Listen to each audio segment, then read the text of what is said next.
décadas, a marca Círculo é sinônimo de saúde e hoje é uma das mais completas estruturas de saúde do Rio Grande do Sul. O Círculo Saúde conta com uma equipe de profissionais altamente especializados que, com práticas modernas e humanizadas, cuidam dos clientes com carinho e competência.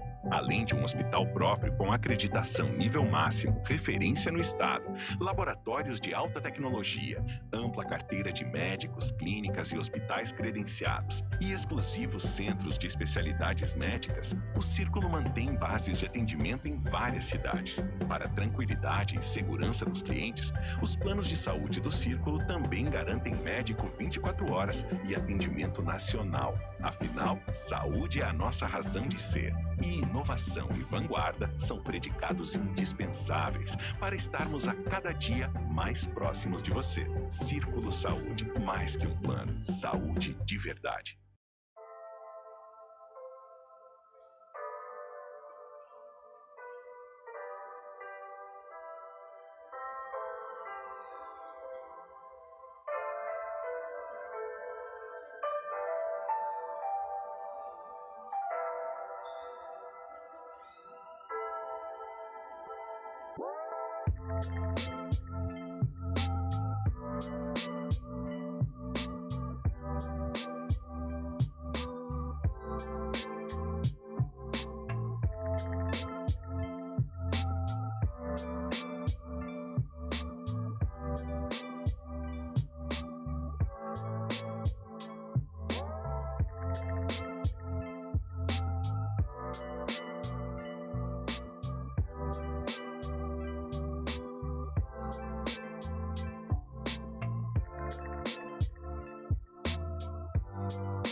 dia, Rio Grande! Muito bom dia, Josmar.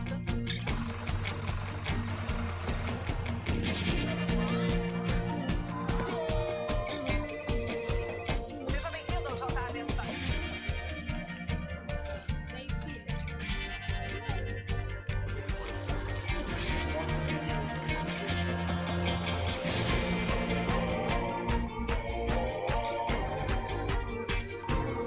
Professora pergunta pro Joãozinho. Joãozinho! 365 dias por ano com você. Há 65 anos. Grupo RBS. A gente vive junto. Parceria. União de pessoas para alcançar um objetivo comum. Que outra palavra descreveria melhor o enlace de nossa história com Caxias do Sul? Uma história que entrelaça origens, culturas, ideais e o sonho de fazer daqui um lugar melhor para se viver.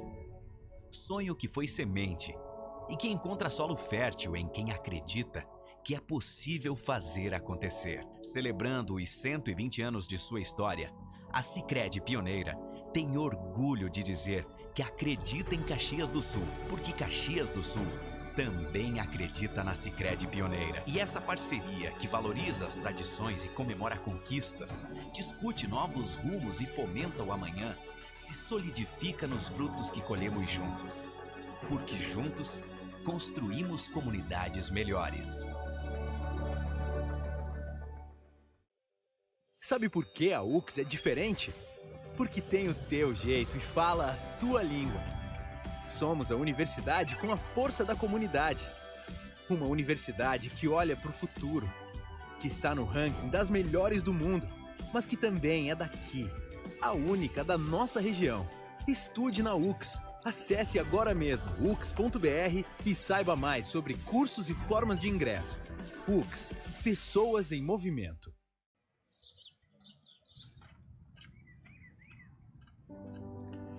Eu era agricultora, porque ele era pedreiro, ferreiro, e nós fomos morar para nossa casinha. Então eu disse assim, o que eu vou fazer? Eu vou virar essa terra. Ali eu comecei a plantar em volta da casa, e ele trabalhando, né, de pedreiro.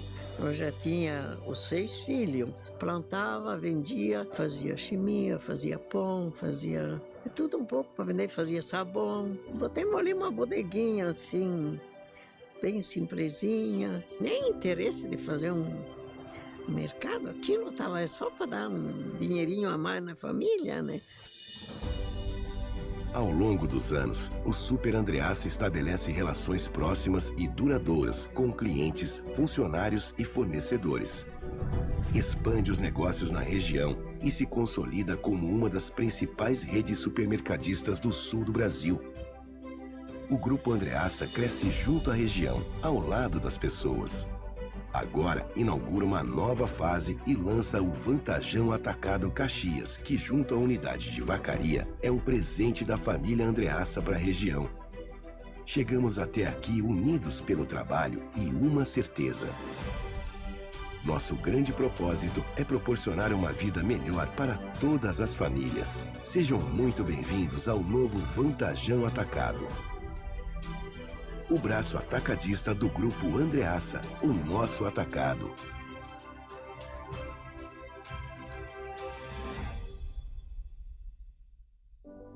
Jamais eu plantei aquelas pequenas plantas que deu produto pensando numa coisa tão bonita que é hoje.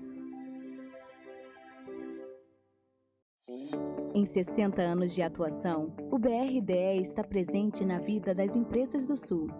Uma história de desafios superados, de resultados positivos e principalmente de parceria no desenvolvimento e sucesso de nossos clientes. E nesses anos todos, nos orgulhamos de nossa marca ter se transformado em um dos pilares de fomento de toda a região Sul. BRDE, 60 anos. Crédito para inovar e desenvolver. É muito bom poder olhar para trás e ver de onde veio o meu resultado.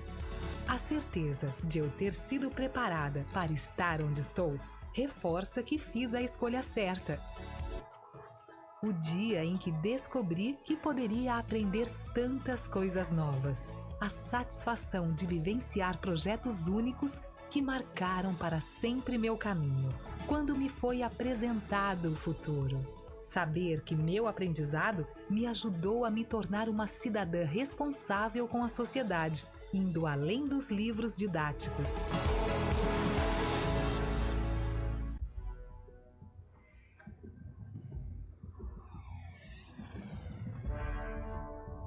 Marco Polo G8, a nova geração de ônibus. Projetada para abrir caminhos de negócios e levar pessoas aos seus destinos.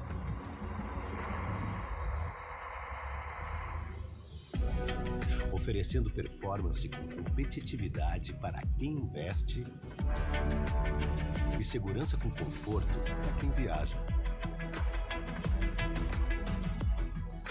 O Marco Polo G8 entrega atributos superiores e chega para reescrever a história do transporte rodoviário.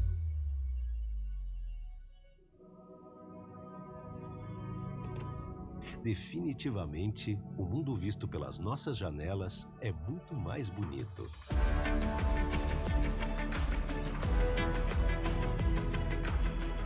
Marco Polo G8 leva você ao futuro. Estamos na estrada há décadas. Sim, décadas. Nem daria para medir quantos quilômetros já percorremos, quantos sonhos realizamos, quantas riquezas de valor inestimável transportamos. Pessoas, bens, sonhos, prosperidade. Mas isso foi só o começo. Em um mundo que não para de mudar, somos movimento. Frente aos desafios, nos superamos, nos reinventamos. Entre muitos, nos destacamos pela excelência. Com nossos clientes, a base é a confiança. Segurança é compromisso inegociável. Trabalho é alegria. E pessoas alegres nos levam mais longe. Nossa linha de chegada é o futuro. E o futuro não é fronteira, é oportunidade. De conectar pessoas a seus sonhos, de realização e de prosperidade. Porque estamos só começando. Empresas Randon, conectando pessoas e riquezas para gerar prosperidade.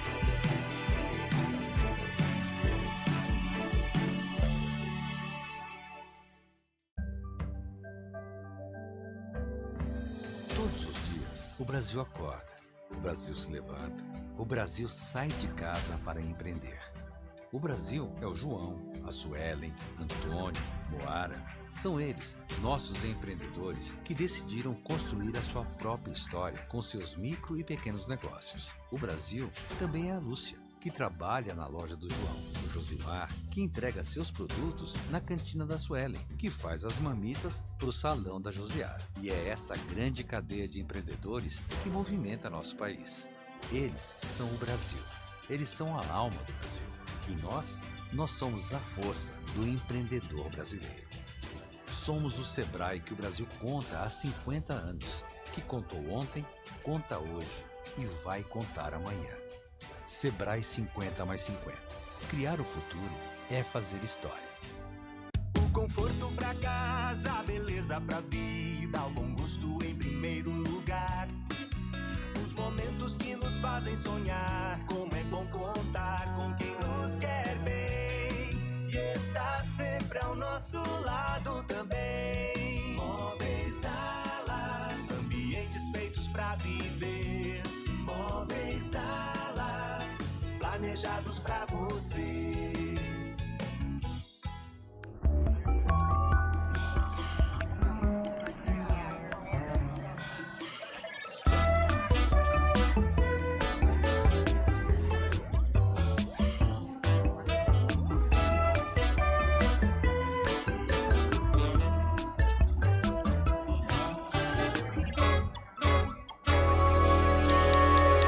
RA SIC Caxias.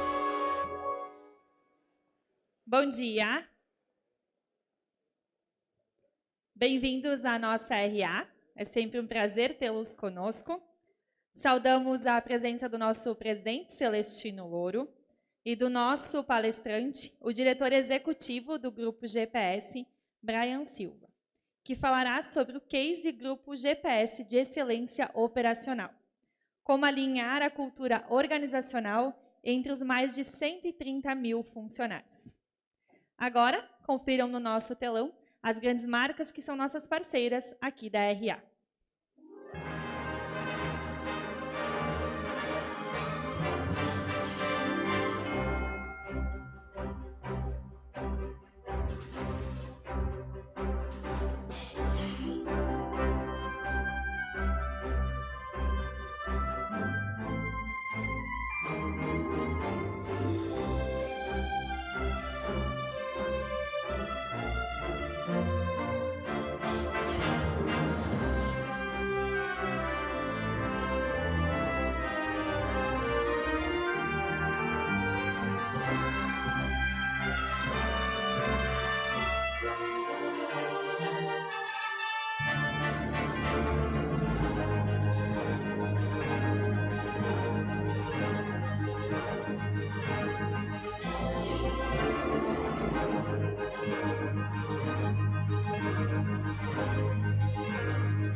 Nosso agradecimento, então, sempre muito especial a essas marcas que estão aqui conosco na RA. E para a saudação, convidamos ao palco o nosso presidente, Celestino Louro.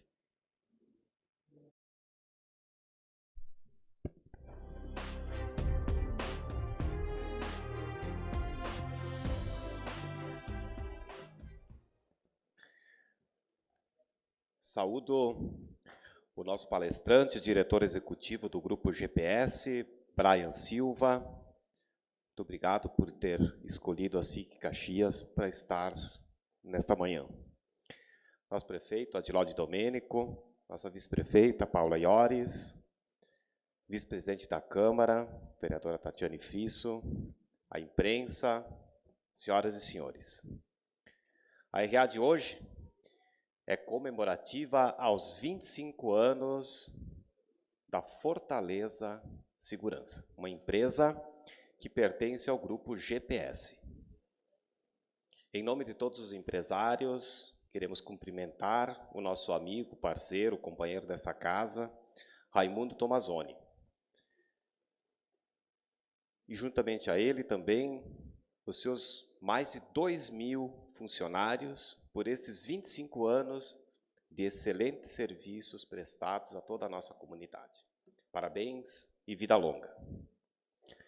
Também queremos fazer um registro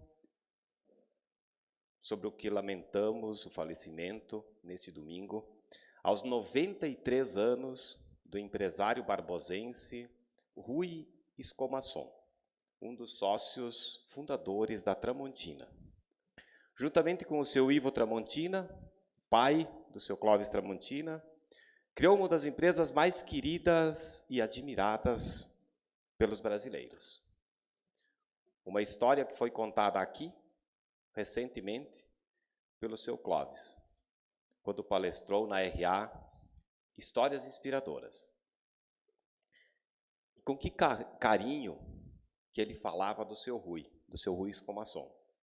Sempre com palavras bem-humoradas e de profunda gratidão por tudo que aprendeu com ele.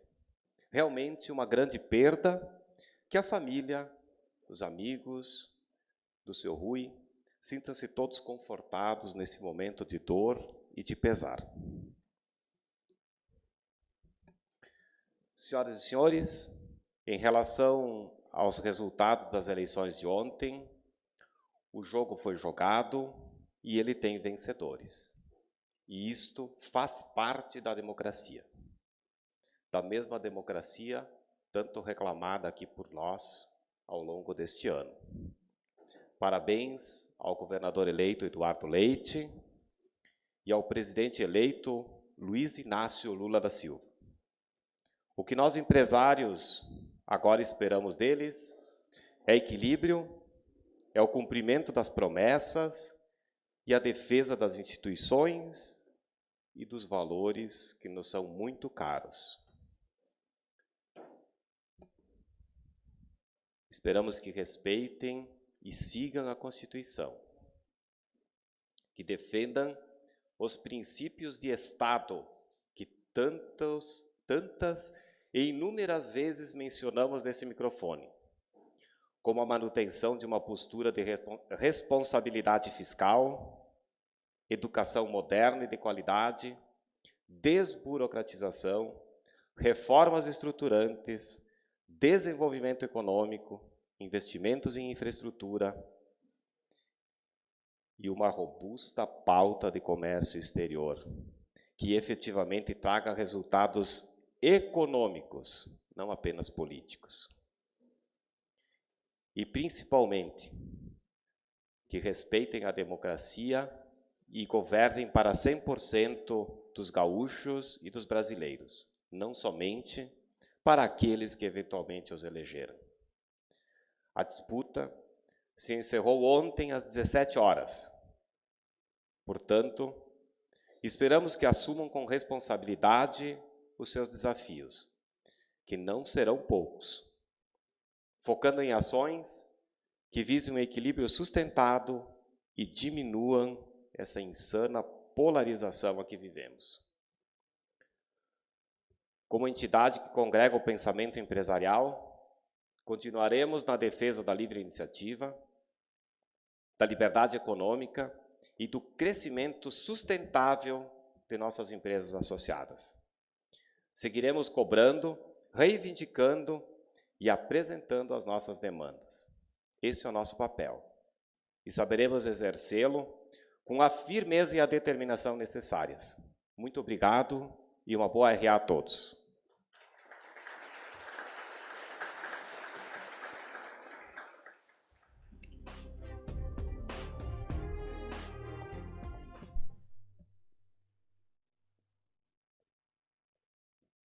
Senhoras e senhores, a SIC, em parceria com o SEBRAE, está ofertando um programa focado no empreendedorismo, Empretec.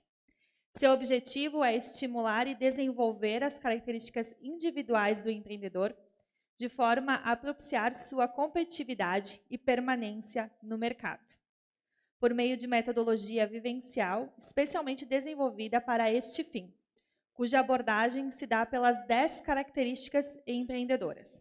Busca de oportunidade e iniciativa, riscos calculados, estabelecimento de metas, comprometimento, qualidade e eficiência, persistência, busca de informações, planejamento e monitoramento sistemático, persuasão e rede de contatos, independência e autoconfiança.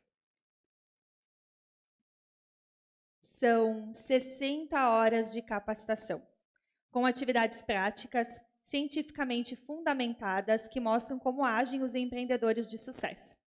Ser um empreteco, como é conhecido, é dar o primeiro passo para uma jornada de sucesso e encontrar o empreendedor que está dentro de você. Participe da rodada de entrevistas, que acontece na próxima segunda-feira, dia 7 de novembro, aqui na SIC. E a nossa RA de hoje é especial. É comemorativa aos 25 anos da Fortaleza. Fundada em 96, a Fortaleza trouxe para a região uma nova concepção em segurança patrimonial e facilities, oferecendo uma estrutura profissional altamente qualificada, comprometida, de excelência e aliada aos mais modernos sistemas de gestão de recursos humanos e materiais. Características de empresas sólidas e consolidadas, estruturadas na nossa região. E o mais importante, sempre primando por adaptar-se à cultura de cada cliente.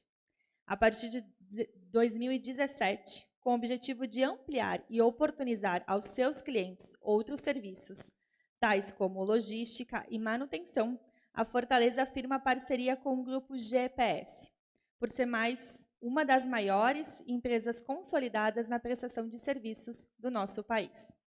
Em 2021, a GPS estreia na Bolsa de Valores. Em razão disso, o diretor fundador da Fortaleza, seu Luiz Raimundo Tomazoni, é convidado pelo Conselho da GPS a fazer parte como sócio fundador da Hold do Grupo GPS. Hoje, a Fortaleza do Grupo GPS tem sobre sua responsabilidade, aqui na nossa Serra Gaúcha, bastante gente, 1.753 colaboradores, para fazer a gestão em diferentes áreas de prestação de serviço. Então, nossa salva de palmas a seu Tomazoni, ao Grupo Fortaleza.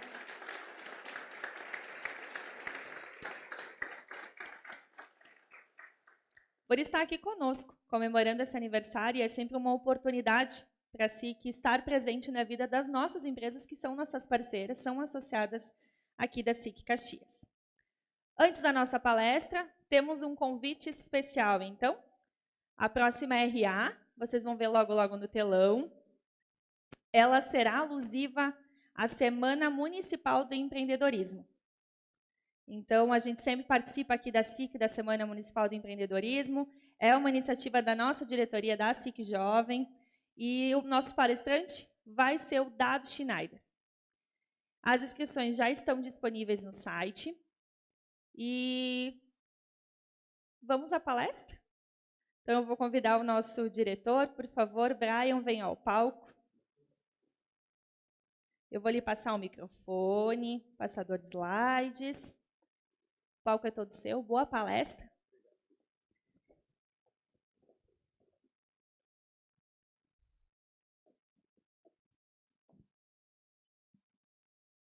Muito obrigada. Olá, boa tarde. Boa tarde a todos, autoridades aqui presentes. Obrigado pelo convite.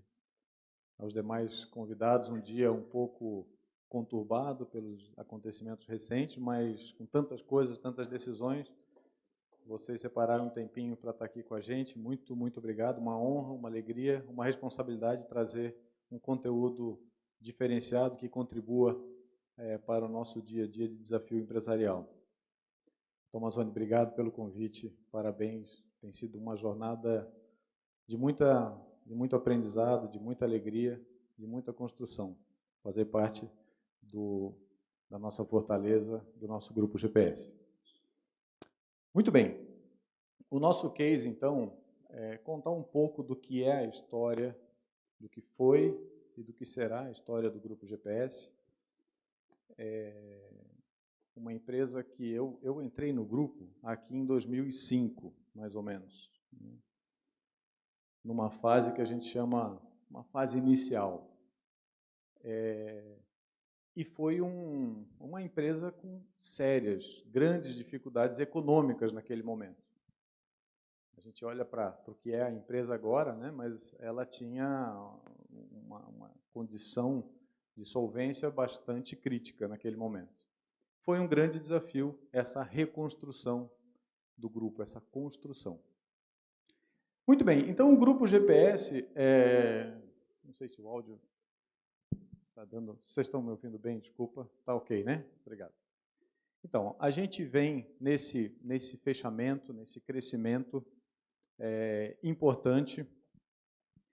Nós tivemos uma primeira fase aqui, então, que é uma fase inicial, o grupo de 60 anos, fundado na Bahia, criou-se uma empresa lá na Bahia, mais tarde ela foi adquirida por um dos nossos sócios atuais, veio então para São Paulo para dar essa visibilidade, esse crescimento nacional, e uma empresa que comercialmente acabou crescendo muito, começando a crescer de uma forma consistente, com muito relacionamento com o mercado. Então, ela precisou se reestruturar.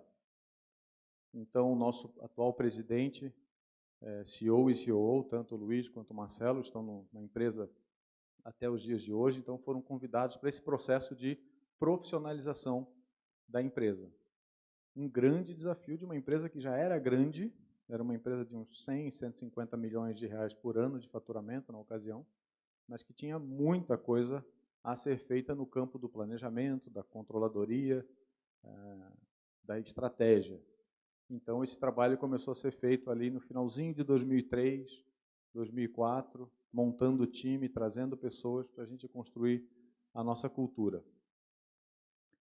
Em 2008, a gente teve um evento importante, que foi a entrada do fundo Neo Investimentos no Grupo GPS. É um fundo de private equity, ele entrou com cerca de 20 e poucos % de participação, que nos permitiu, após uma fase inicial de estruturação, uma condição financeira estruturada com dívida alongada para a gente começar, então, a trilhar os passos do crescimento, que é o que a gente coloca nessa fase aí de 2009, início de 2009 para frente. Então, esse é o nosso Grupo GPS, com várias aquisições, né? Aqui em 2012, uma das primeiras aquisições do grupo, a Top Service, uma empresa também bastante conhecida aqui no Rio Grande do Sul, aliás, essencialmente no Rio Grande do Sul, quando a gente adquiriu.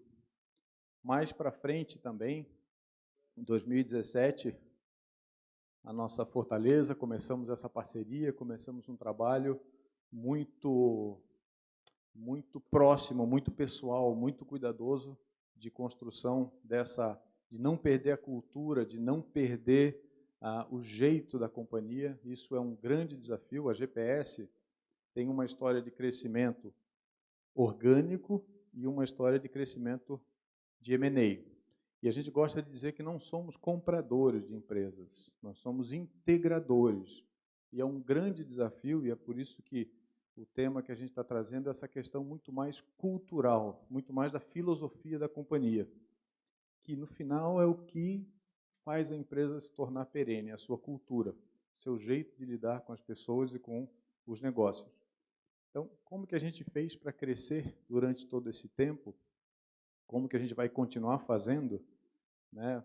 Por exemplo, uma empresa lá de São Paulo, né?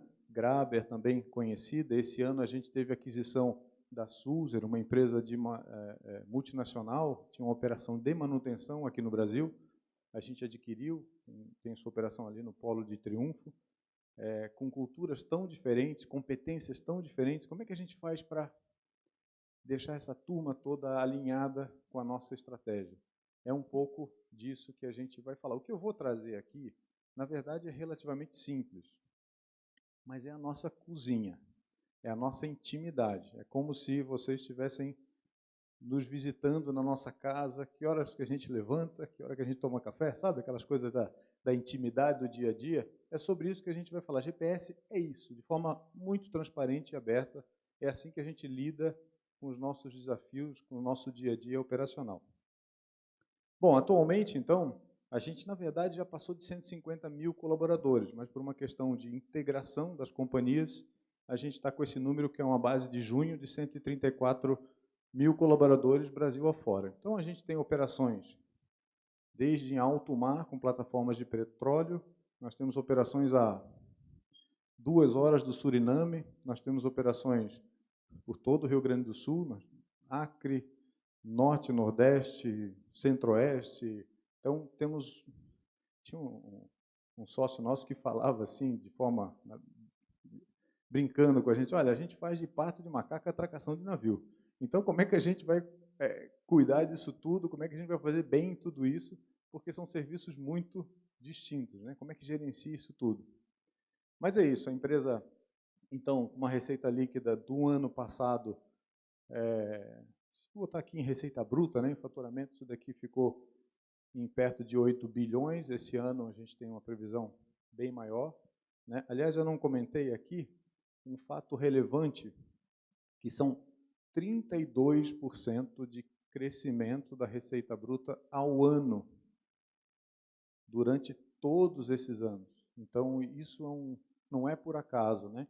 Quando a gente aqui em 2021, então, fez o nosso movimento de IPO, nossa abertura ao mercado, super desafiador, porque fomos a primeira empresa do setor de serviços a fazer um IPO. Isso é extremamente difícil, porque você não tem pares, o mercado inteiro quer saber como é que funciona, e como é que os indicadores, o endividamento sobre EBITDA, como é que isso se comporta nesse setor, e a gente não tinha no Brasil. Então, foi um super desafio, foi um pioneirismo, mas um dos números que certamente ajudou demais foi demonstrar esse crescimento tão robusto durante tanto tempo. Crescer nessas taxas durante tanto tempo foi um grande feito para a gente. Nós temos, então, 8 diretores executivos, então a gente se organiza geograficamente para conseguir fazer todos esses serviços. Temos 27 diretores regionais, que são diretores que estão à frente das empresas do grupo na sua região, e 416 gerentes de contrato. Esses gerentes são os empresários que a gente vai falar ao longo da apresentação. A gente chama os nossos gerentes de empresários, já como uma mensagem de que ele tem que empresariar, desenvolver o seu negócio. Ele não é uma pessoa passiva no nosso programa de gestão, na nossa forma de gerenciar um negócio. Então, indo para uma pergunta, né? Como isso foi possível? Como que a gente conseguiu crescer tanto? Porque você crescer um ano 30%, chega no segundo ano, você tem um desarranjo cultural. Poxa, mas espera aí, o discurso é e a prática começa a se diluir, porque você cresceu demais. Vários empresários aqui podem dar algum testemunho nesse sentido, né? Porque se você cresce demais, tem esse problema. Como é que a gente mantém a cultura num cenário de crescimento robusto por tanto tempo? Então, o que a gente coloca como diferencial, a rocha sobre a qual a gente acaba colocando a nossa fundação e crescer e permitir com que tudo isso aconteça, é o que a gente chama do empresário. Então, nós queremos a cada dia ter um empresário que está à frente do nosso cliente para tomar as suas decisões. E ele tem delegação, ele tem autonomia para tomar decisões, mobilizar os recursos para que ele consiga, então, entregar o que o cliente pediu. Um pouco do que ouvimos já hoje, que a Fortaleza já faz, já era a cultura, então foi relativamente fácil, né? Porque a cultura é muito similar. Às vezes a gente tem um processo de integração de uma empresa super alinhada e às vezes nem tanto, muito centralizada, e a gente precisa aprender a trabalhar com tudo isso. Muito bem. Se esse empresário é o grande diferencial do grupo, é isso que permite o grupo crescer, como é que isso se dá? Então, a gente entende que, poxa, a gente precisa promover um ambiente com as condições propícias para a gente desenvolver esse empresário.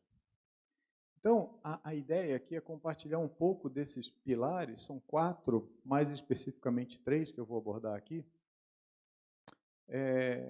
para procurar contribuir que em todo o negócio, né, são empresas, indústrias, área de serviço, tantas pessoas e representantes de tantos setores diferentes aqui, mas o conceito é aplicável para qualquer setor, na minha opinião. E o empresário, a gente cria o ambiente, né? Promover um ambiente com as condições propícias. A gente não desenvolve o empresário, a gente vai até um ponto. O nosso gerente, a gente dá até um ponto. A partir dali, ele tem que construir o seu futuro dentro da companhia. Ele tem que desenvolver, ele tem que empresariar. Essa é a nossa visão. Então, não é uma coisa dada, é uma coisa conquistada. A gente tem que fornecer as condições para isso. Muito bem. O primeiro ponto, é o que eu não vou abordar tanto aqui, porque eu acho que ele é mais específico e cada empresa tem a sua característica, é essa coisa do sistema de informações. Então, no nosso negócio, a gente luta e melhora a cada dia. Luta e melhora a cada dia. Mas luta mesmo, parece uma coisa simples. Mas a cada dia surge uma necessidade nova de sistema, um relatório novo. E se você ficar criando muita coisa o tempo todo, daqui a pouco a turma não... Peraí, mas qual é o relatório que eu uso? Qual é o dashboard que eu tenho que ver? Qual é a meta mesmo? Porque acaba se diluindo. Então, você tem que se concentrar em coisas que, de fato, agreguem valor. Então, lutamos a cada dia para desenvolver esse sistema de informação.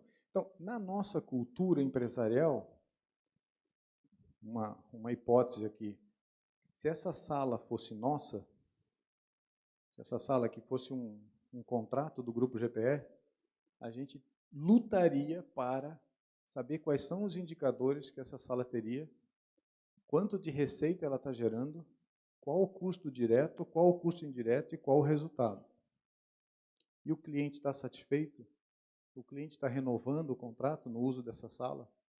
Tem coisas muito óbvias, né? Da gente ver o resultado, medir o resultado, mas tem coisas que não são tão óbvias. Então, a gente luta para ter um sistema que seja possível a gente apurar os resultados operacionais e econômicos individualmente, célula a célula.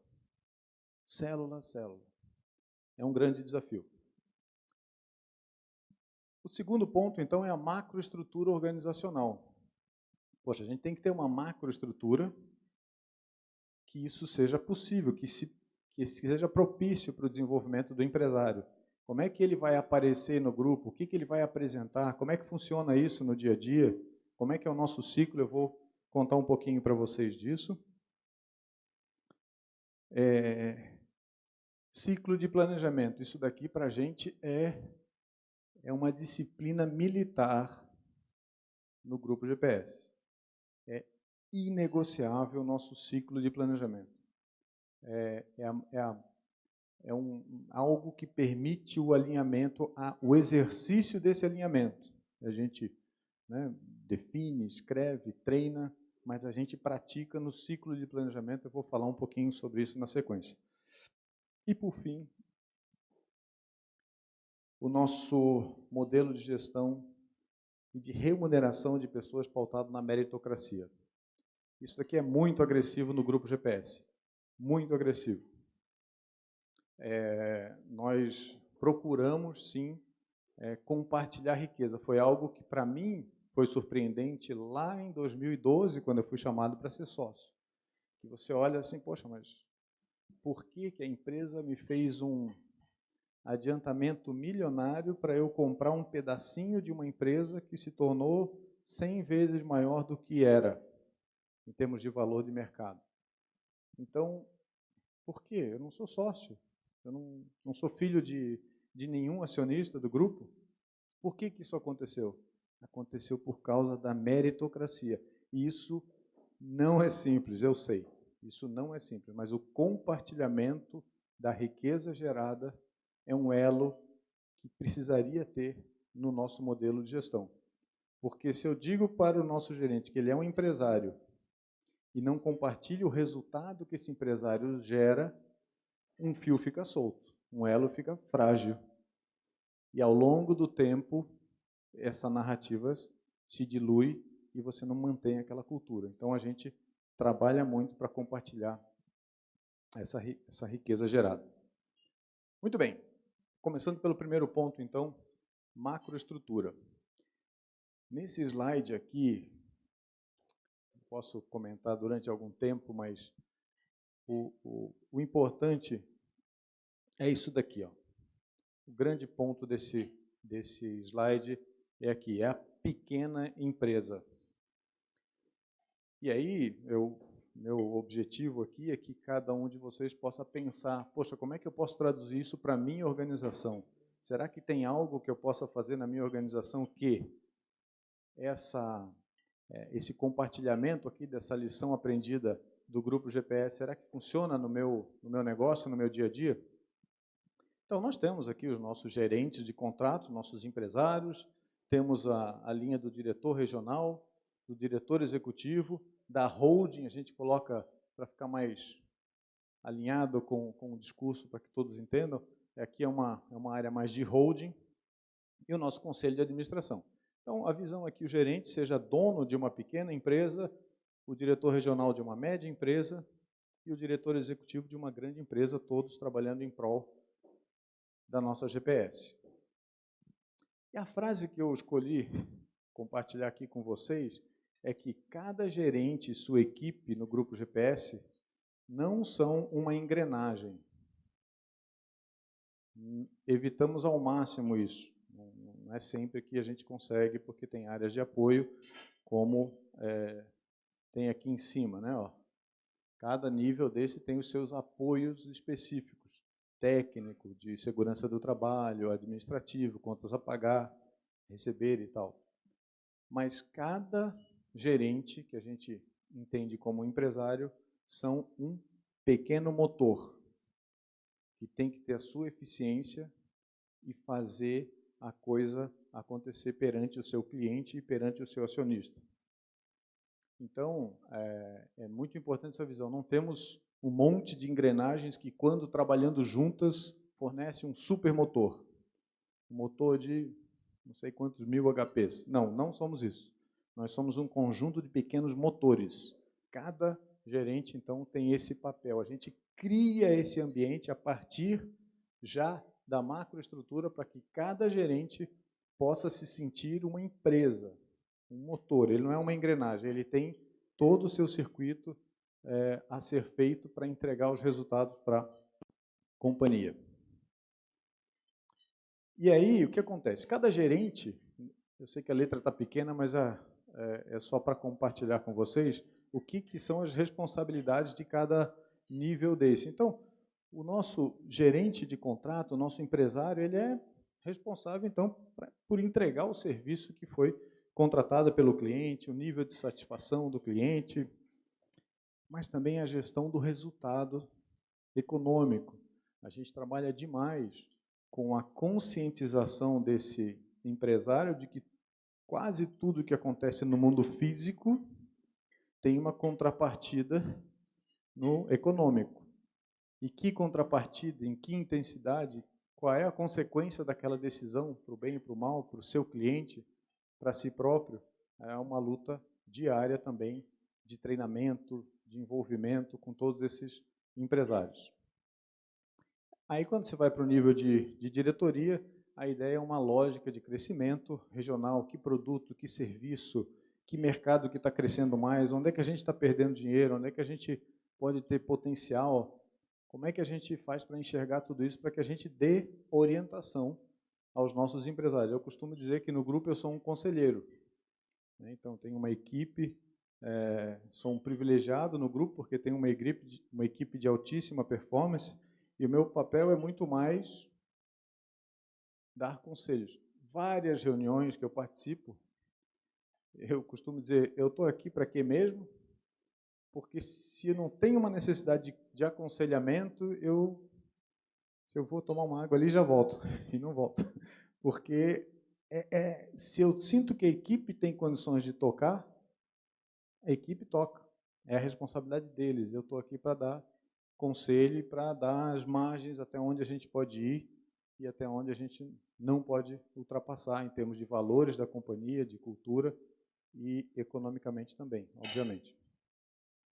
E aí, quando a gente vai aqui para a linha, para o C-Level, né, a gente está pensando muito mais, então, na questão de cultura, gestão, novas indústrias. Então, a gente faz desde uma curva de um reator de alta pressão, que se esse negócio estourar lá em Triunfo agora, a gente vai sentir o deslocamento de ar aqui na Serra, ou seja, uma engenharia super sofisticada, até um negócio de alimentação de linha de uma Electrolux, até os ônibus lá, que quem já pousou, já desceu lá no aeroporto de Guarulhos, sabe que tem aqueles ônibus, não tem finger suficiente para todos os ônibus, a gente faz aquela operação, uma operação que é milimétrica, né? Ela é uma operação de precisão, porque o avião pousa, quando ele para, tem que chegar um primeiro ônibus. Quando a gente assumiu lá, um detalhe, quando a gente assumiu lá, o avião chegava, já chegavam uns 3 ou 4 ônibus. Aí a gente entrou, opa, isso é desperdício, porque um ônibus vai receber as pessoas, outros vão ficar esperando ociosos. Então, isso é perda. Como é que a gente faz para otimizar isso daí? Então, temos um empresário lá que está pensando o tempo inteiro em melhorar esse processo, em melhorar essa ociosidade.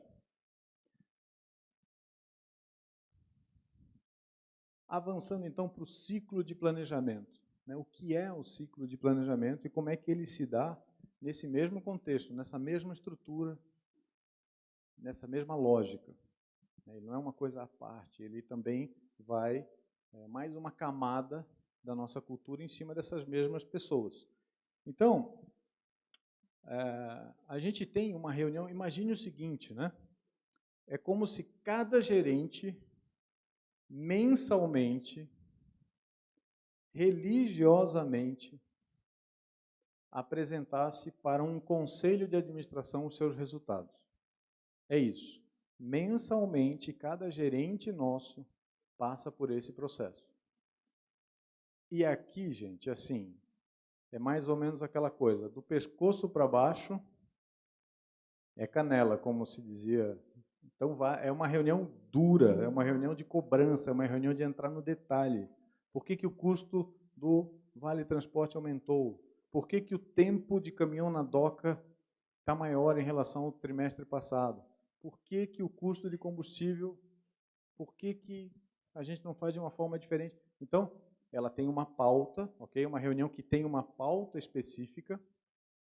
Então, cada gerente ele passa por alguns pontos aí, cada um de vocês pode adaptar para a sua área, para a sua empresa, como trabalhar com isso, mas quais são os destaques do período? É uma espécie de uma análise SWOT, pequenininha, que ele faz do período que ele está apresentando. Quais são os pontos fortes, fracos, quais são as ameaças, que direcionadores ele pode repassar para a sua gestão. Um acompanhamento comercial, o que ele está fazendo para desenvolver negócios, indicadores, então, de desempenho nas pessoas, a parte econômica e financeira, né, a liquidez, e um acompanhamento do que a gente chama de prioridades. Em cada reunião, ele tem uma caixinha lá que ele apresenta que quais são as concentrações desse empresário.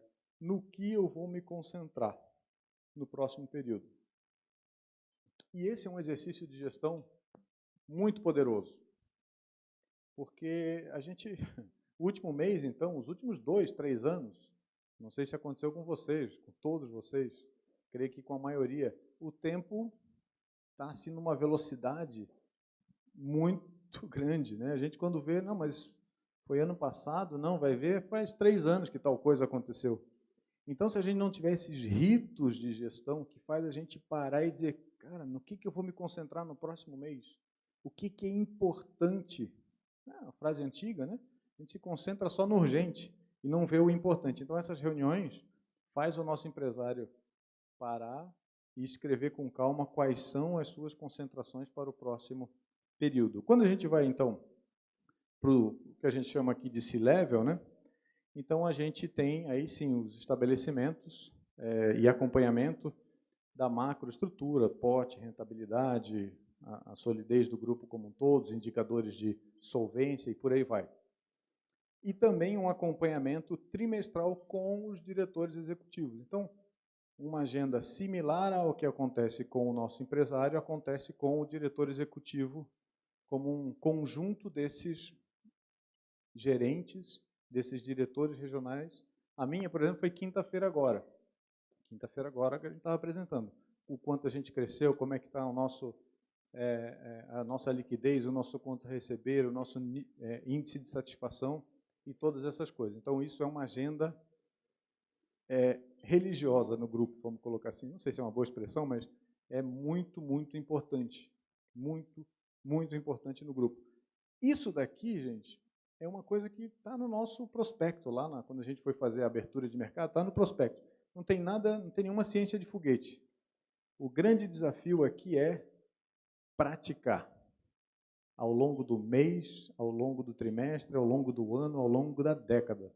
A gente tem empresas que a gente tem uma proximidade muito grande de outros setores que os empresários vão lá nos visitar, poxa, mas como é que vocês fazem tal, agenda uma visita para ter acesso a esse material aqui, essa cultura, a gente vai lá, fala tudo isso, mas a pessoa começa a praticar, a gente começa a visitar, passa 3, 6 meses, a coisa se dilui e não continua acontecendo. Então, essa constância de seguir o ciclo de planejamento é um diferencial do grupo. Eu achei que agregaria algum valor trazer esse slide para vocês. Pô, mas como é que acontece o ciclo de planejamento na prática? Então, na prática, é isso.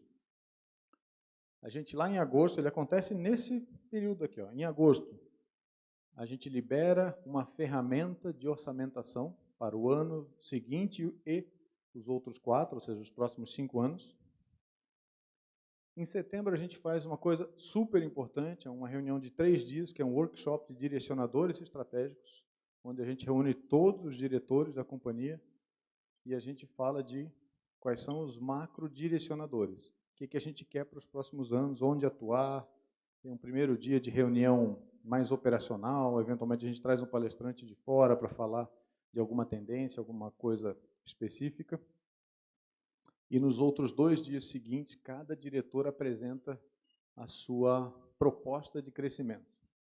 E com que apoios ele precisa, de novo, quais são as concentrações anuais, quais são os mercados que ele vai buscar, o que ele vai colocar mais energia, vai investir mais para atingir aquele resultado.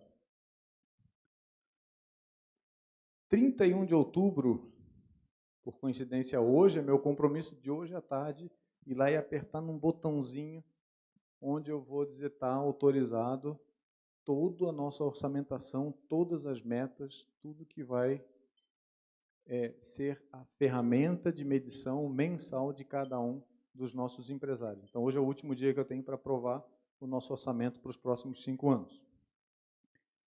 Por fim, a gente vem, em novembro, fazendo o que a gente chama de lançamento ou elaboração e aprovação do PA. PA é o Programa de Ação de cada empresário.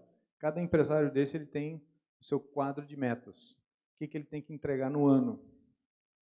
E sobre aquilo ele vai ter uma remuneração, que é o próximo tema aqui de meritocracia que eu vou abordar. Então, é muito importante, isso tem um sistema, a gente lança no sistema, acompanha mensalmente essa evolução.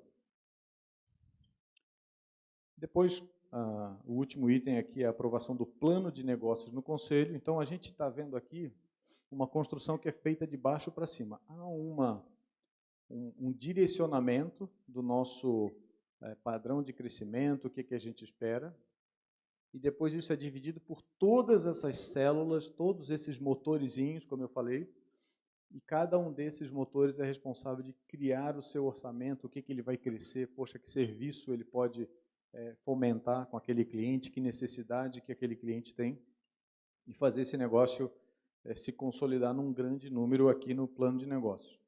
E, por fim, isso acontece lá para janeiro, mais ou menos, a gente solta essa elaboração do cronograma do ciclo de planejamento.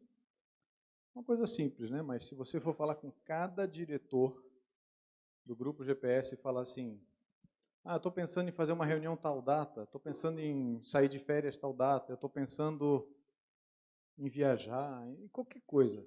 Ele vai puxar uma planilhinha, um papelzinho, que está ali o cronograma do ciclo de planejamento, onde tem as reuniões com cada gerente, com cada diretor regional, com cada diretor executivo.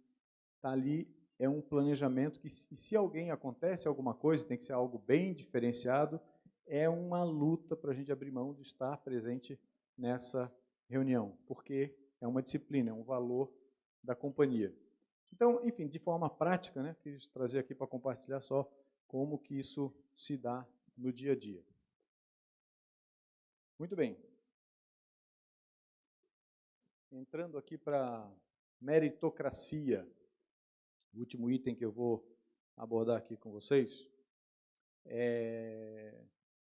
como eu falei, né, a gente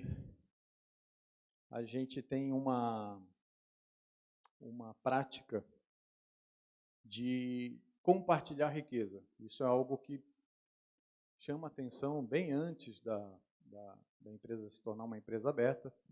Esse número aqui até está desatualizado, é 30% do lucro líquido da companhia a gente distribui como PLR. Então, o que acontece? De forma bem prática, a gente trabalhou, gerou, digamos, 1 bi de lucro líquido. Número hipotético.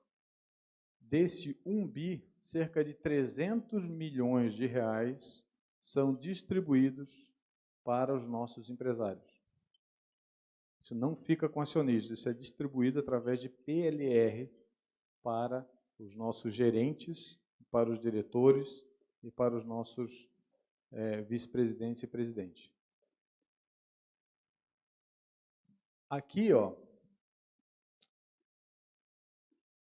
com os nossos gerentes, funciona assim. Ele tem cerca de 30% da remuneração dele como PLR, que é esse PLR que eu acabei de falar, que vem desse bolo, né? A gente usa muito essa expressão, pô, o tamanho do bolo. Então, a gente produz o resultado, cada um tem a sua contribuição, cada um tem a sua meta no quadro de metas, que envolve renovação de contrato, envolve nível de satisfação, envolve indicadores econômicos também. Vejam, aqui é um grande desafio. A gente pega empresa por empresa, ou seja, gerente por gerente, empresário por empresário, e coloca as metas.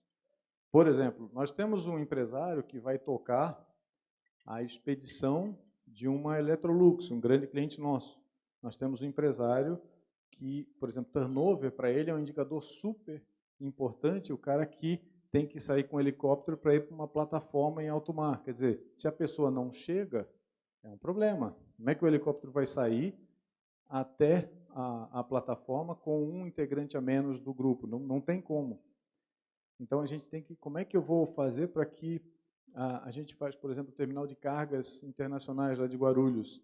Poxa, se tais e tais equipamentos faltarem, a gente não consegue dar vazão. E vocês sabem que o avião não pode ficar em solo. O tempo de avião em solo é um indicador que a gente luta a cada momento. Não posso deixar o avião em solo. Se a gente não processar o recebimento daquela carga, não é um motorista de carreta que vai atrasar a sua viagem em 1 hora. Até a gente tinha um problema que a gente não tem mais. Em dado momento, a gente precisou pensar num equipamento específico para conseguir descarregar e manipular uma carga do Antonov, que foi aquele que o Putin explodiu. Então, não temos mais esse problema de uma máquina. Aliás, quando a gente conseguiu a máquina específica, o avião não existe mais, uma pena. Então, são coisas tão distintas. Como é que a gente faz para que isso pare na meritocracia? Através de metas, quadro de metas no PA, no Programa de Ação de cada empresário.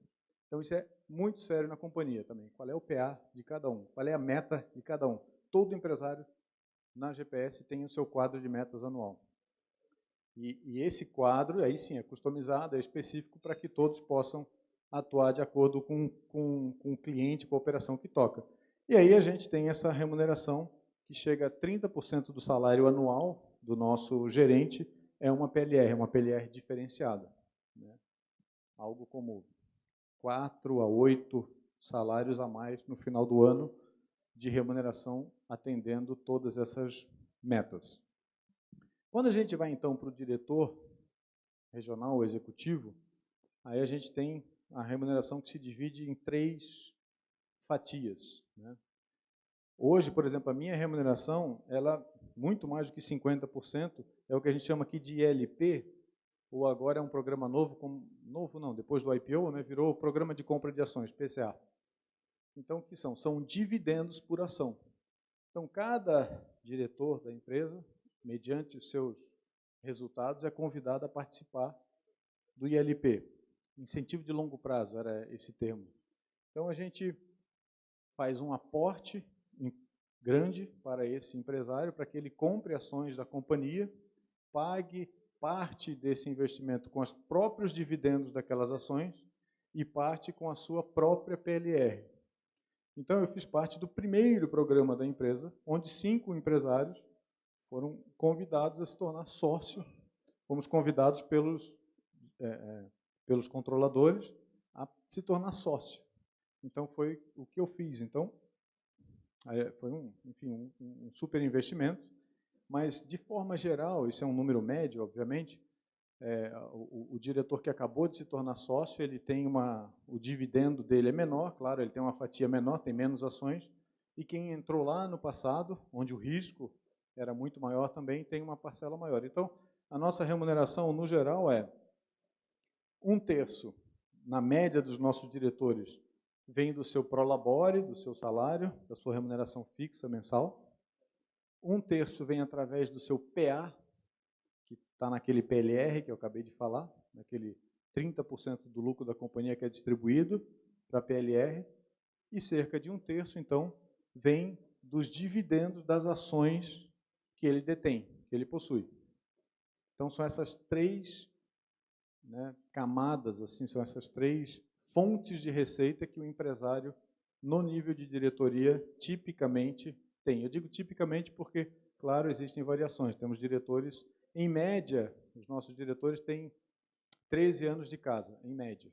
Nós temos diretores com 30, temos diretores que se tornaram diretores há pouco tempo. A grande maioria, para não falar 100%, que eu posso não conhecer algum fato, mas são pessoas promovidas dentro de casa ou que vieram de uma empresa que foi integrada ao grupo, mas que certamente cresceu dentro de casa também. Então, nós temos essa característica de ser uma empresa muito meritocrática. Então, vejam que cerca de 1/3 só é distribuído para os acionistas, para os donos das empresas. O restante ou é distribuído para os empresários ou fica na empresa para ser reinvestido, ou fica no caixa da companhia.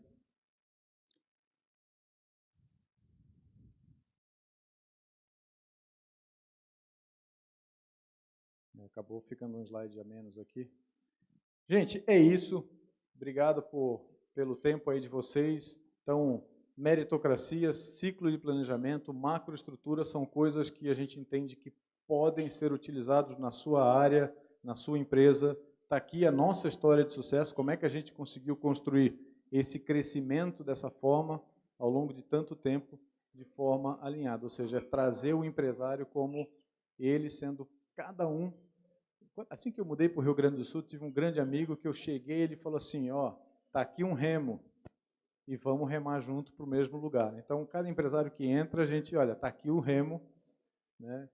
Está aqui o seu quadro de metas, vamos pensar junto, está aqui o desafio da companhia, mas construa o seu espaço na empresa. No ciclo de planejamento, eu só esqueci de comentar isso, é o momento, então, que o empresário tem para se apresentar perante a liderança da companhia. Então, ele tem um espaço de agenda de cerca de 40 minutos, para ele contar a sua história, suas prioridades, o que ele fez, o seu resultado, contrato a contrato. Então, ele tem um ambiente de exposição e é nesse momento que ele é avaliado para ele crescer e se tornar um sócio da companhia futuramente. Ok? Qualquer dúvida aí eu fico à disposição. Muito obrigado a todos, mais uma vez. Obrigada, Brian, pela palestra. Eu vou te convidar para a gente sentar ali ao lado. Convidar o nosso presidente para a nossa mediação de perguntas. Lembrando que as perguntas podem ser feitas pelo Slido. Então, é só aproximar por favor, presidente, a câmera. Aqui, Brian. Vou te deixar isso também. Só aproximar a câmera do nosso QR Code e fazer a sua pergunta. Presidente, com o senhor. Obrigada.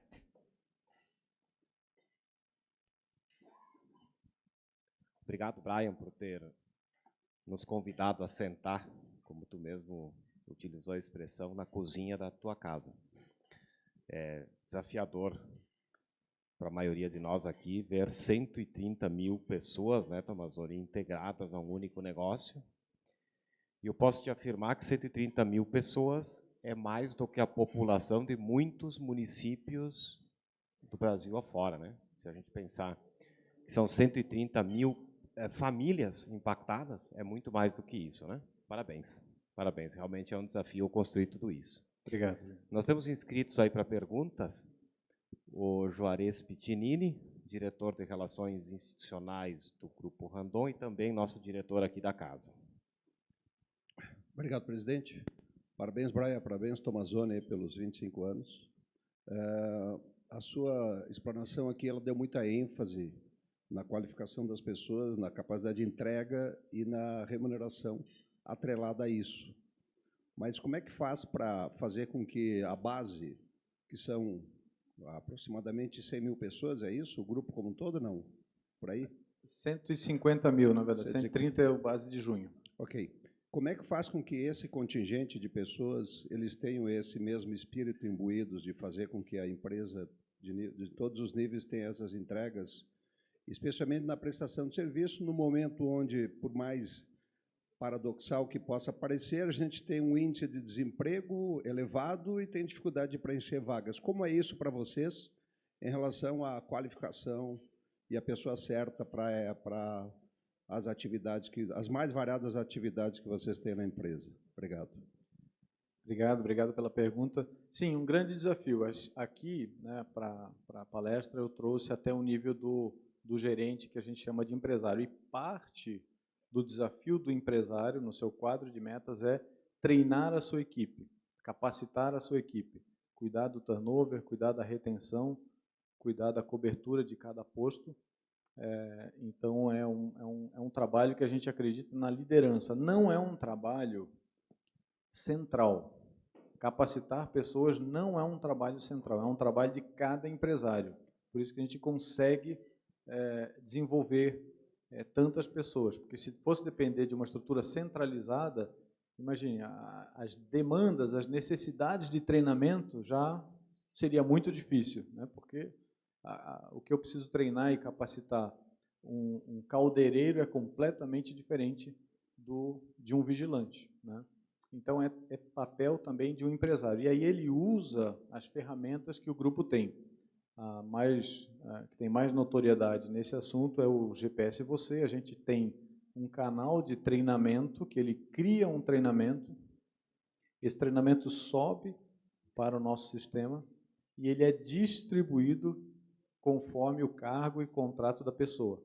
Então, eu posso fazer um treinamento padrão de vigilante e ele vai para todos os vigilantes Brasil afora. Mas eu posso criar um treinamento para o vigilante de uma empresa, de um turno, apertar naquele botão e aquele treinamento vai só para aquele cargo, para aquele horário, para aquele turno, para aquela empresa, para aquele cliente.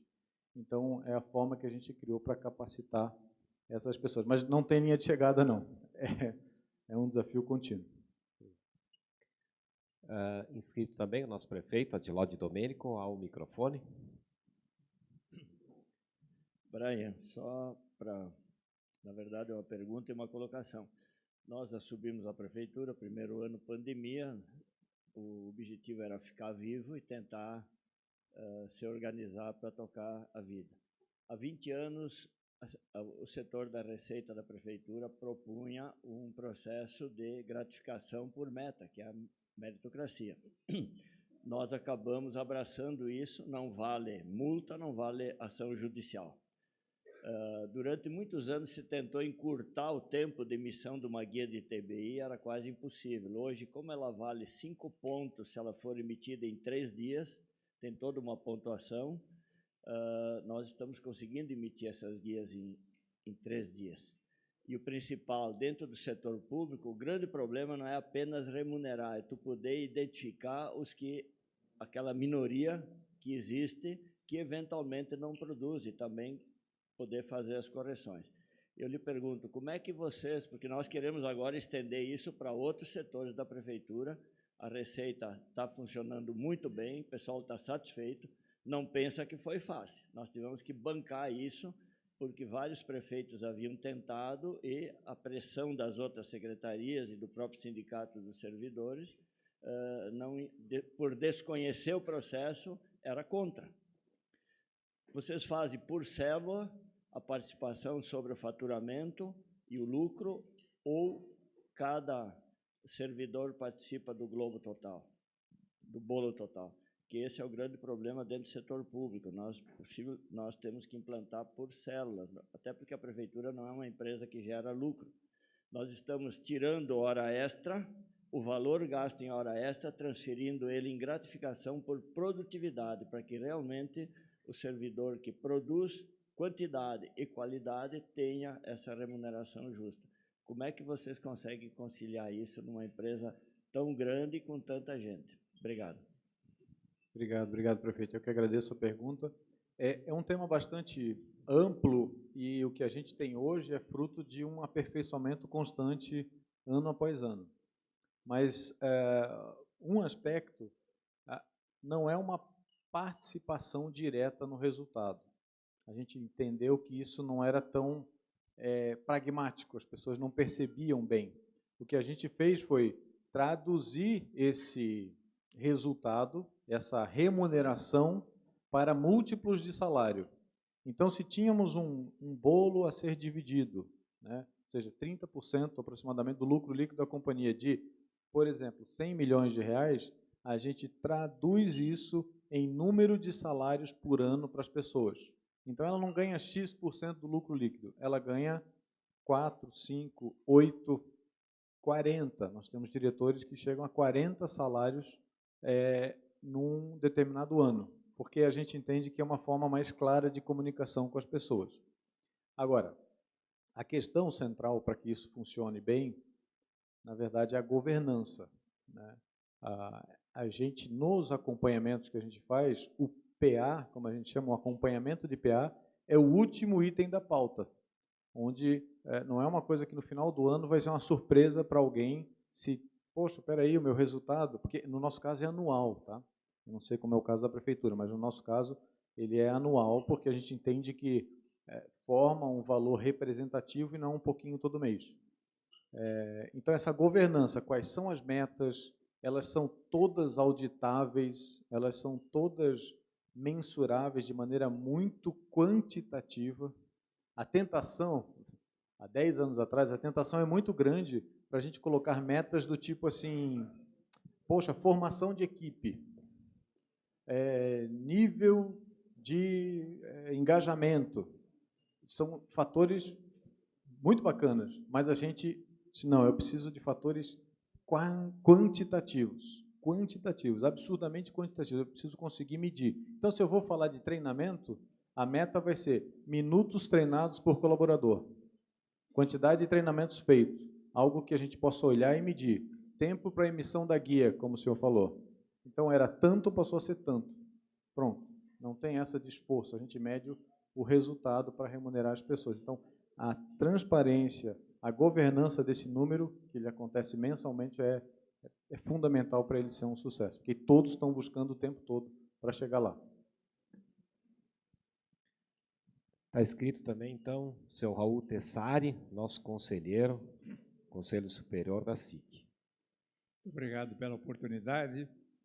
Primeiramente, homenagear o Grupo GPS, e particularmente a Fortaleza, de quem nós somos parceiros há muitos anos. Parabenizar também seu diretor pela palestra. E eu queria enfocar um item, especialmente, que eu acho que é muito importante, que foi comentado, que é a meritocracia. Eu acho que, quando se trabalha na meritocracia, eu acho que tem um limite de forçar essa meritocracia para que a intenção de fazer no lado, além do relacionamento com os funcionários e tudo, nós temos uma parte que foi comentada pelo palestrante, que é o problema do custo, é a redução permanente do custo. Essa palavra de permanente pode ser um problema, porque tem um momento que a redução do custo prejudica. Eu vou citar um caso aleatório, onde, numa área de compras, o gerente procurava espremer demais o fornecedor, a ponto de o fornecedor não ter escolha entre continuar fornecendo ou não ser mais fornecedor, ou quebrar sua empresa. Então, eu queria levantar esse aspecto da meritocracia, que sempre tem um limite de convergência entre o resultado positivo e o resultado negativo. Eu sou partidário da meritocracia, sem dúvida, mas muito cuidado, porque o que pode ocorrer é espremer demais aquela gerência, aquela coisa. Não, você já reduziu tanto, tem que reduzir mais, porque ele quer permanecer gerente, quer permanecer na empresa e quer permanecer e ter seus méritos. Então, essa diferença, ou esse limite, né, de interseção, vamos dizer, do resultado e do prejuízo, tem que ser muito bem calculado. Muito obrigado. Muito especial a pergunta, sem dúvida. Como eu falei, o nosso processo de meritocracia ele não nasceu ontem. né, e ele vem se aperfeiçoando ao longo de décadas, né? E muito bem colocado, sem dúvida. Se a gente coloca uma meta só econômica, corre-se o risco de ter esse problema. Por outro lado, se a gente coloca uma meta só qualitativa, que a gente evita ao máximo, mas algo que reflita uma meta qualitativa, também vira uma coisa não meritocrática, vira uma distribuição de lucro sem o devido esforço, o devido resultado para fazer frente àquilo. Então, o que a gente faz? A gente faz uma cesta, né? A meta, ela não é um único fator. Então, a gente vê, por exemplo, a gente quando avalia um gerente, a gente avalia o que a gente chama de NPS, que é um indicador de satisfação do cliente. A gente avalia índice de renovação de contratos, para que a qualidade do serviço, a fidelização do cliente, porque a gente tem isso, né? Trabalhamos com esses dois indicadores porque tem aquele cliente que é mais exigente, que levanta a régua a cada dia, que às vezes numa pesquisa de satisfação não dá uma nota muito boa, mas está com a gente há anos, porque sente a parceria. Quando tem problema, sente que tem uma empresa parceira do lado. E tem o inverso também, tem aquele cliente que às vezes não é tão presente no dia a dia da gestão, não só dá o elogio, dá boas notas, mas não renova o contrato. Opa, tem coisa errada.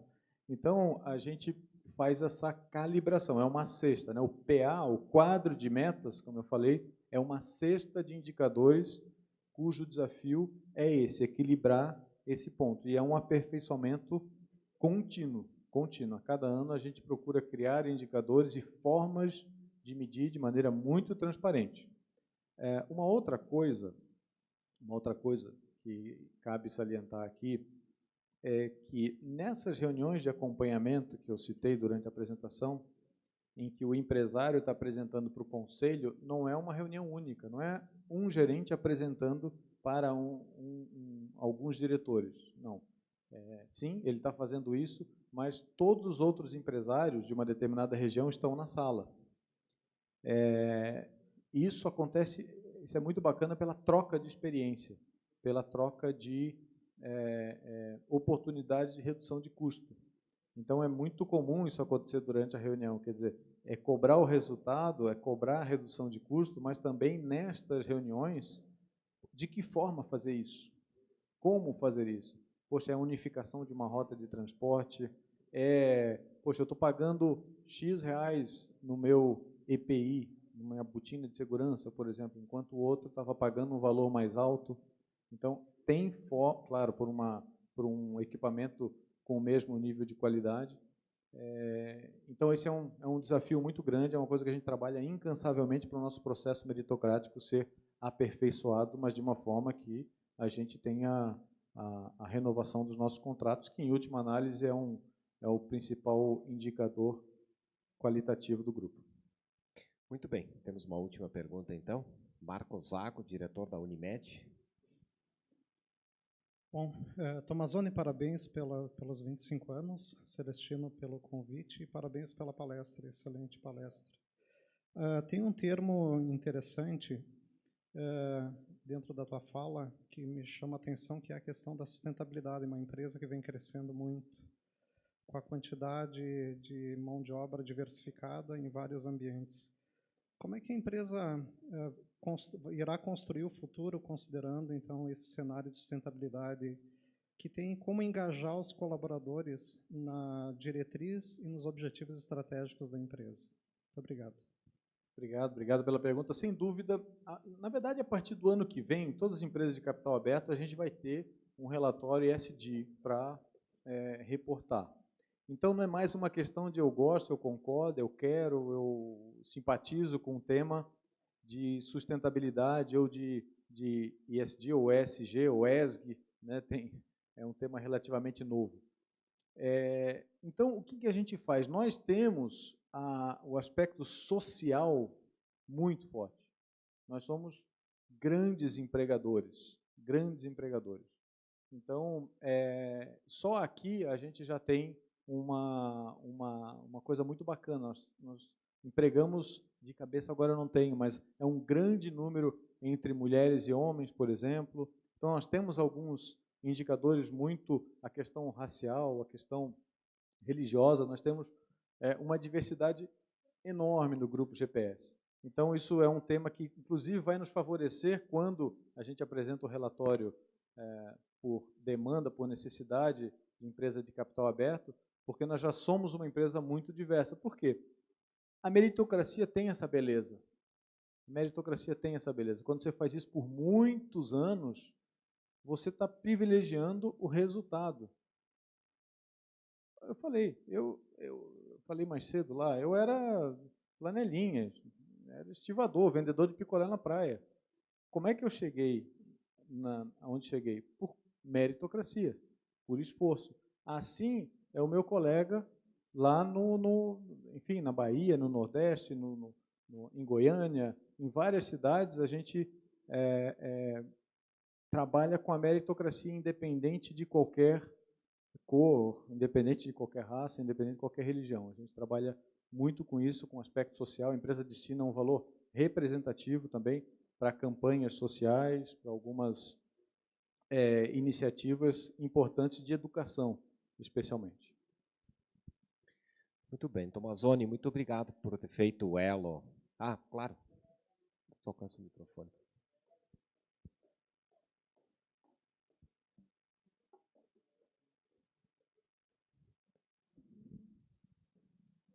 Pois não, Tomazoni. Desculpa, não tinha te visto. Perdão. Eu só gostaria de complementar. Eu acho que a preocupação do Zago e do Jaime é o seguinte, na cabeça das pessoas. Poxa, a empresa tem uma filosofia da participação de resultados que é bastante significativo.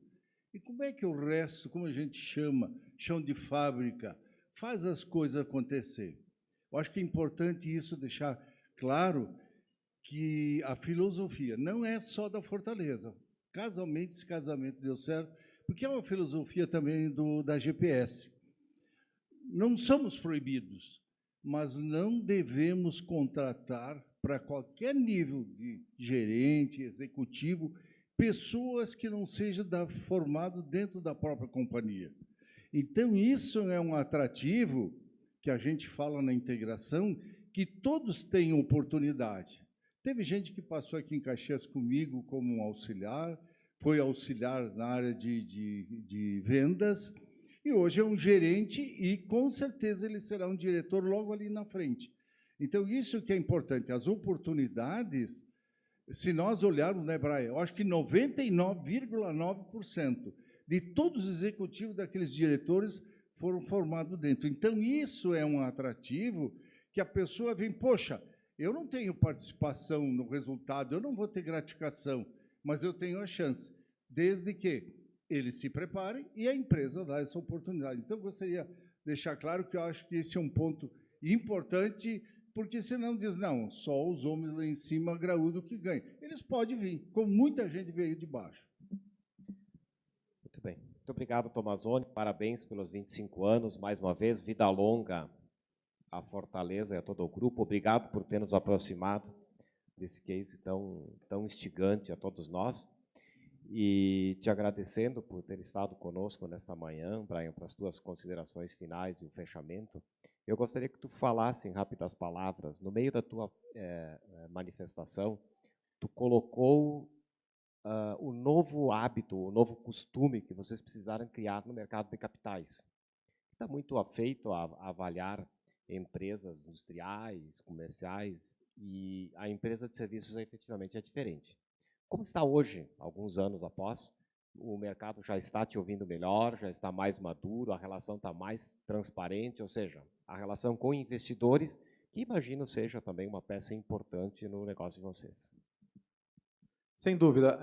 A gente foi o pioneiro, né? Já era até para a gente ter outros players nesse mercado de capital aberto na área de serviços, mas vários IPOs foram cancelados aí por ocasião da pandemia. O mercado estava muito contrário a essas iniciativas, não foi um período fácil. A gente mesmo fez o IPO em 2021, em plena pandemia. Então, o mercado cada vez mais lê o os nossos números, entende os nossos números e os nossos desafios. Aí tem números, analistas de mercado de fora, né? Enfim, daria para citar alguns aqui, mas Canadá, Estados Unidos, Europa, que analisam todos os nossos números. Daqui a 10 dias a gente tem uma apresentação para mercado de todos os nossos resultados do próximo trimestre. Até eu evitei falar qualquer número de futuro, porque eu tenho que tomar cuidado com qualquer criação de expectativa, porque são números internos, são informações privilegiadas, obviamente.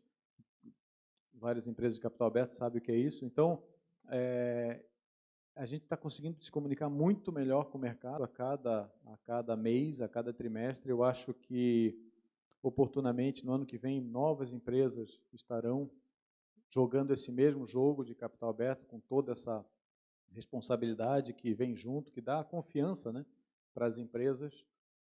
Poxa, de contratar essa empresa, ela vem com selos. Nossos números são escrutinados, né, são super avaliados por diversos investidores e fundos e pessoas muito especializadas nesse tipo de coisa. Até, por exemplo, no nosso setor, eu não comentei para não alongar a palestra, mas eu também toco, além de diretor executivo, também sou diretor da área de, como a gente chama de apoio estratégico, quando a gente toca inovação e tecnologia.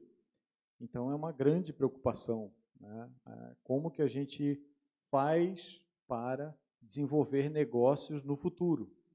Então, por exemplo, no meu pipeline de negócios tem uma empresa que eu estou buscando para aquisição de automação de processos, né? É difícil imaginar que, num futuro mais distante, a gente vai ter tantos trabalhos manuais. Então, a gente tem que buscar essas soluções. Eu não posso falar muita coisa, mas no Rio Grande do Sul tem sido um celeiro de oportunidades para a gente de diversificação do nosso portfólio, inclusive. A gente não gosta de fazer muita diversificação. É um passo, firma. Um passo e firma. Se a gente for comprar a empresa de um outro setor a cada mês, a gente não consegue fazer esse processo de aculturamento, de ciclo de planejamento, de sistema mesmo para acompanhar os indicadores de forma tão precisa. Mas, em breve, a gente deve estar entrando em outros setores diferentes do que a gente faz, para a gente crescer mais na prestação de serviços Brasil afora. E a exemplo do que aconteceu aqui com a Fortaleza foi um grande passo no fortalecimento da empresa num determinado setor, aqui no caso de segurança. Mas outros estão por vir, e acho que Rio Grande do Sul tem tudo para ser o nosso primeiro passo aí numa outra área, que em breve a gente vai poder divulgar. Obrigado. Muito bem. Mais uma vez, muito obrigado por ter estado conosco. Obrigado a cada uma das senhoras e dos senhores por ter escolhido estar na SIC Caxias nesta manhã de primavera, mas com cara de inverno, né? Caxias tem dessas surpresas agradáveis com os nossos visitantes. Na próxima segunda-feira, então, mais um encontro aqui nesse mesmo local. Muito obrigado, uma boa e produtiva semana a todos.